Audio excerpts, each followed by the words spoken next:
നമസ്കാരം. മലയാളി വാർത്ത ഇൻസൈഡിലേക്ക് സ്വാഗതം.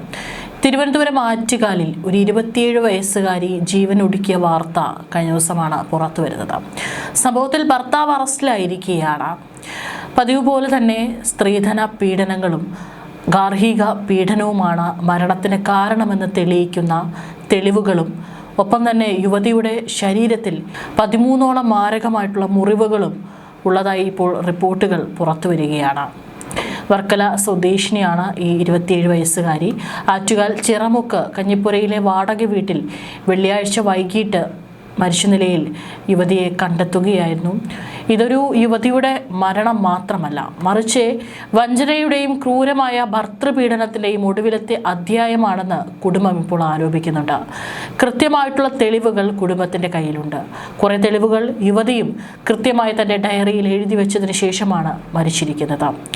1.5 വർഷം മുമ്പാണ് ഇരുവരുടെയും വിവാഹം നടക്കുന്നത്.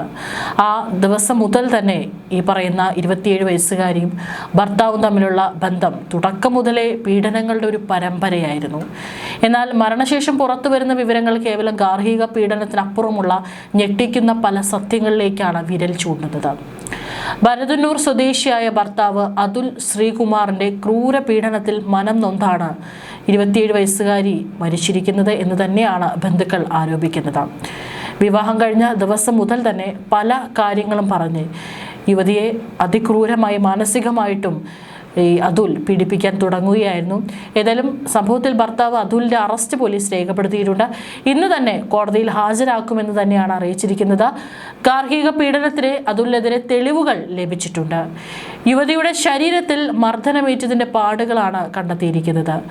അതുൽ ശാരീരികമായി ഉപദ്രവിച്ചെന്ന് കാട്ടി ഈ മരിക്കുന്ന അന്നേ ദിവസം തന്നെ യുവതി അമ്മയ്ക്ക് വാട്സപ്പിൽ ചിത്രങ്ങൾ അയച്ചു കൊടുത്തിരുന്നു. അതായത് മരിക്കുന്നതിന് മണിക്കൂറുകൾക്ക് മുമ്പ് തൻ്റെ ശരീരത്തിൽ ായിട്ടുള്ള മുറിവുകളുടെ ഫോട്ടോ എടുത്ത് അമ്മയ്ക്ക് അയച്ചിട്ടുണ്ട്. മർദ്ദനമേറ്റതിന്റെ 13 പാടുകളാണ് യുവതിയുടെ ശരീരത്തിൽ കണ്ടെത്തിയതായിട്ട് പോലീസ് അറിയിച്ചിരിക്കുന്നത്. ആത്മഹത്യക്കുറിപ്പും വീട്ടിൽ നിന്ന് കണ്ടെടുത്തിട്ടുണ്ട്.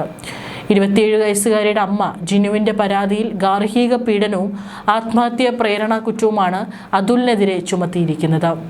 സ്ത്രീധനമായി ലഭിച്ച സ്വർണം വിൽക്കുന്നതുമായി ബന്ധപ്പെട്ട ഇവർ തമ്മിൽ വഴക്ക് പതിവായിരുന്നെന്നും പോലീസ് പറയുന്നു. വ്യാഴാഴ്ചയും വഴക്കുണ്ടായി. വെള്ളിയാഴ്ച മകളെ ഫോണിൽ വിളിച്ച് കിട്ടുന്നില്ലെന്നും അമ്മ ജിനു അറിയിച്ചതോടെ വൈകിട്ടോടെ അതുൽ വീട്ടിലെത്തി വാതിൽ തകർത്ത് അകത്ത് കടന്നപ്പോൾ ആരതിയെ മരിച്ച നിലയിൽ കണ്ടെത്തുകയായിരുന്നു എന്നാണ് വീട്ടുകാർ അറിഞ്ഞത്. വിവാഹം കഴിഞ്ഞ് 3 മാസത്തിനുള്ളിൽ പല കാരണങ്ങൾ പറഞ്ഞാണ് അതുൽ യുവതിയെ ഉപദ്രവിച്ചു തുടങ്ങിയത്. അന്നു മുതൽ തന്നെ യുവതി വീട്ടിലും ഇത് പറയുന്നുണ്ടായിരുന്നു. യുവതിയുടെ 50 പവൻ സ്വർണം പണയം വെച്ചു. പണത്തിന്റെ പേരിലും സ്വർണത്തിന്റെ പേരിലും ഉപദ്രവിച്ചിരുന്നുവെന്നും അതുലിന് മറ്റു ബന്ധങ്ങൾ ഉണ്ടായിരുന്നെന്നും യുവതിയുടെ ബന്ധുക്കൾ ആരോപിക്കുന്നു. അതുലിന്റെ മർദ്ദനത്തിൽ മുറിവേറ്റതിന്റെ ചിത്രങ്ങളൊക്കെ തന്നെ കൃത്യമായിട്ട് അമ്മയ്ക്ക് അയച്ചു നൽകിയിരുന്നു. പക്ഷെ അപ്പോഴും ഭർത്താവിന്റെ വീട്ടിൽ തന്നെയായിരുന്നു യുവതി താമസിക്കുന്നുണ്ടായിരുന്നത്. കഴിഞ്ഞ ദിവസവും വഴക്കുണ്ടായതിന് പിന്നാലെയാണ് യുവതി മുറിയിൽ കയറി വാതിലടച്ചത്. പിന്നാലെ ആത്മഹത്യ ചെയ്തെന്ന് മനസ്സിലാക്കിയ അതുൽ സുഹൃത്തുക്കളെ വിളിച്ചു വരുത്തിയതിനു ശേഷമാണ് വാതിൽ തുറന്നത്. അതായത് കൃത്യമായിട്ട് ആ വാതിൽ സ്വയം തുറന്നു നോക്കുന്നതിന് പകരം സുഹൃത്തുക്കളെ വിളിച്ചു വരുത്തി. അതായത് അതുൽ ഉറപ്പിച്ചിരുന്നു യുവതി ആത്മഹത്യ ചെയ്ത് അല്ലെങ്കിൽ തൻ്റെ ഭാര്യ ആത്മഹത്യ ചെയ്തിട്ടുണ്ട് എന്നുള്ളത്. മരണത്തിന് മുമ്പും യുവതി അമ്മയെ വിളിച്ചിരുന്നു. ആത്മഹത്യ കുറിപ്പുകളും ഡയറിയും പോലീസ് കണ്ടെടുത്തിട്ടുണ്ട്. അത്രയും സ്നേഹിച്ച് വിശ്വസിച്ച് വിവാഹം ചെയ്ത ഭർത്താവിൻ്റെ പീഡനം സഹിക്കാനാവാതെ വന്നതോടെയാണ് അവൾ മരണം തിരഞ്ഞെടുത്തത്. ശാരീരിക ആക്രമണവും മാനസിക പീഡനവും കാരണം മകളെ വീട്ടിൽ തിരിച്ചെത്തിക്കാനും അതുലിനോട് 3 ദിവസങ്ങൾക്ക് മുമ്പും ആവശ്യപ്പെട്ടിരുന്നതായി യുവതിയുടെ പിതാവ് പറയുന്നു. പരമാവധി സ്ത്രീധനം നൽകിയിട്ടും കഴിഞ്ഞ ആഴ്ചയും വീട്ടിൽ വന്ന് അതുൽ കൂടുതൽ സാമ്പത്തികം ആവശ്യപ്പെട്ടു. മകൾക്ക് പകരമാവില്ലെങ്കിലും നിയമ നടപടിയുമായി നീങ്ങാനാണ് തീരുമാനമെന്നാണ് യുവതിയുടെ അച്ഛൻ ബൈജു പറഞ്ഞിരിക്കുന്നത്. അതായത് 1.5 വർഷം കഴിഞ്ഞു. കൊടുത്തിട്ടുള്ള സ്ത്രീധനം 50 പവനോളം കൊടുത്തിട്ടുണ്ട് എന്ന് പറയുന്നു. അതെല്ലാം തന്നെ വിറ്റ് നശിപ്പിച്ചു. പിന്നെയും കഴിഞ്ഞ 3 ആഴ്ച മുമ്പാണ് ഈ വീട്ടിലെത്തി വീണ്ടും പണം വേണമെന്നും സ്ത്രീധനം വേണമെന്നും ആവശ്യപ്പെട്ട് വീട്ടിൽ ബഹളം വെച്ചു. അതിനൊക്കെ തന്നെ കൃത്യമായിട്ട് മൊഴി അച്ഛൻ നൽകിയിട്ടുണ്ട്. ബാങ്ക് മാനേജറാണെന്ന് പറഞ്ഞാണ് വിവാഹം ആലോചന ആദ്യം എത്തിയത്. പക്ഷേ വണ്ടിയുടെ പരിപാടികൾ എന്തോ ആണ് നിലവിൽ ചെയ്യുന്നത്. കല്യാണം ഉറപ്പിച്ച ശേഷം മുമ്പൊരു കുട്ടിയെ വേണ്ടെന്ന് വെച്ചതോടെ ആ പെൺകുട്ടിയും ജീവനൊടുക്കിയിട്ടുണ്ട്. അപ്പോഴും മറ്റൊരു പെണ്ണുമായി അടുപ്പത്തിലായിരുന്നു. ഇതിനുശേഷമാണ് ഈ വർക്കല സ്വദേശിയായിട്ടുള്ള 27 വയസ്സുകാരിയെ വിവാഹം ആലോചിക്കുന്നത്. വിവാഹത്തിന് മുമ്പും ഇയാൾക്ക് മറ്റൊരു യുവതിയുമായി വിവാഹ നിശ്ചയം കഴിഞ്ഞിരുന്ന വിവരം യുവതിയുടെ കുടുംബം അറിഞ്ഞിരുന്നില്ല. ആ പെൺകുട്ടി വിവാഹ നിശ്ചയത്തിന് പിന്നാലെ ദുരൂഹ സാഹചര്യത്തിൽ ആത്മഹത്യ ചെയ്യുകയായിരുന്നുവെന്ന ഞെട്ടിക്കുന്ന വിവരം ഈ അടുത്ത കാലത്താണ് യുവതിയുടെ കുടുംബം അറിയുന്നത്. അതായത് ഇയാൾ ഇതിനു മുമ്പ് ഈ യുവതിയെ വിവാഹം കഴിക്കുന്നതിന് മുമ്പ് മറ്റൊരു പെൺകുട്ടിയുമായി വിവാഹ നിശ്ചയം കഴിഞ്ഞിരുന്നു. ആ യുവതിയും എന്തോ കാരണം കൊണ്ട് ദുരൂഹ സാഹചര്യത്തിൽ ആ യുവതിയും ആത്മഹത്യ ചെയ്യുകയായിരുന്നു. ഇതൊക്കെ വിവാഹം കഴിഞ്ഞ് കുറച്ച് നാളുകൾ കഴിയുമ്പോഴാണ് ഈ 27 വയസ്സുകാരി അറിയുന്നത്. താൻ വഞ്ചിക്കപ്പെട്ടുവെന്നും തനിക്ക് മുമ്പ് ജീവിതത്തിൽ വന്ന പെൺകുട്ടിക്ക് സംഭവിച്ച ഗതി തന്നെയാണോ തനിക്കും വരാനിരിക്കുന്നതെന്നും യുവതി ഭയപ്പെട്ടിരുന്നു.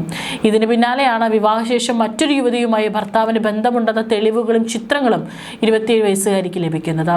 ഇത് ഇരുവരും തമ്മിലുള്ള തർക്കങ്ങൾ രൂക്ഷമാകാൻ കാരണമായി. യുവതിക്ക് നൽകിയ 50 പവനും അതുൽ പണയപ്പെടുത്തിയും വിറ്റും നശിപ്പിച്ചു. പെണ്ണ് കാണാൻ വന്നപ്പോൾ തന്നെ ഫോട്ടോ എടുക്കലും വീഡിയോ എടുക്കലുമായിരുന്നു. അന്ന് തന്നെ താൻ ഇതിനെ എതിർത്തിരുന്നുവെന്നാണ് വലിയച്ഛൻ പറഞ്ഞത്. തനിക്ക് ഏൽക്കേണ്ടി വന്ന പീഡനങ്ങളെല്ലാം ആ യുവതി സഹിക്കുകയായിരുന്നു. മർദ്ദനത്തിന്റെ പാടുകളെല്ലാം തന്നെ അമ്മയുടെ ഫോണിൽ ഇങ്ങുണ്ട്. നീ ഇങ്ങ് ഇറങ്ങി വാ മോളെ എന്ന് പലതവണ ഞാൻ പറഞ്ഞിരുന്നെന്നാണ് ആ അമ്മ നെഞ്ചു പൊട്ടി കരഞ്ഞുകൊണ്ട് പറയുന്നത്. എന്നാൽ താൻ അതുലിനെ അത്രയും സ്നേഹിച്ചു പോയി എന്നായിരുന്നു യുവതിയുടെ മറുപടി. അതായത് ഒരു പക്ഷേ അതുൽ മാറും, തന്നെ സ്നേഹിച്ചു തുടങ്ങും, ഈ സ്വഭാവമെല്ലാം മാറും എന്നുള്ളൊരു പ്രതീക്ഷയിലായിരിക്കാം ആ യുവതി പീഡനം ഏറ്റിട്ടും ആ വീട്ടിൽ കടിച്ചു തൂങ്ങി നിന്നത്. അതുൽ കടുത്ത മദ്യപാനിയാണ് എന്നതും യുവതി അങ്ങേയറ്റം വേദനിപ്പിച്ചിരുന്നു. പെണ്ണ് കാണാൻ വന്നപ്പോൾ തന്നെ ഇക്കാര്യം പറഞ്ഞിരുന്നു. താൻ മദ്യം കഴിക്കാറില്ലെന്നായിരുന്നു അതുലിൻ്റെ മറുപടി. ഒരു തവണ സ്വന്തം വീട്ടിൽ വന്ന് യുവതി താമസിച്ചെങ്കിലും പല കാര്യങ്ങൾ പറഞ്ഞ് അതുൽ വീണ്ടും വിളിച്ചുകൊണ്ട് പോവുകയായിരുന്നു. മരിച്ചുപോയ മുൻ കാമുകിയെ വിവാഹം കഴിച്ചിരുന്നെങ്കിൽ തനിക്ക് കുറച്ചുകൂടി മെച്ചപ്പെട്ട ജീവിതം ഉണ്ടാകുമായിരുന്നു എന്ന് പറഞ്ഞ് അതുൽ യുവതിയെ താരതമ്യപ്പെടുത്തുന്നതും പതിവായിരുന്നു. മാതാപിതാക്കൾ കടുത്ത സാമ്പത്തിക പ്രതിസന്ധി നേരിടുന്നവരായതിനാൽ തന്നെ ഈ ജീവിതം ഇങ്ങനെ തന്നെ മുന്നോട്ട് കൊണ്ടുപോകാമെന്ന് കരുതിയെങ്കിലും പിടിച്ചു നിൽക്കാൻ പറ്റില്ലെന്ന് തോന്നിയതോടെയാണ് മരണം തിരഞ്ഞെടുത്തതെന്നാണ് ബന്ധുക്കൾ ആവർത്തിക്കുന്നത്. എപ്പോഴും വീട് അടച്ചിട്ടിരിക്കുമെന്നും ആരെയും പുറത്തേക്ക് കാണാറില്ലെന്നും നാട്ടുകാരും പറയുന്നു. അതേസമയം പലപ്പോഴും അവിടെ ബഹളങ്ങളും കരച്ചിലും കേൾക്കാറുണ്ടായിരുന്നു.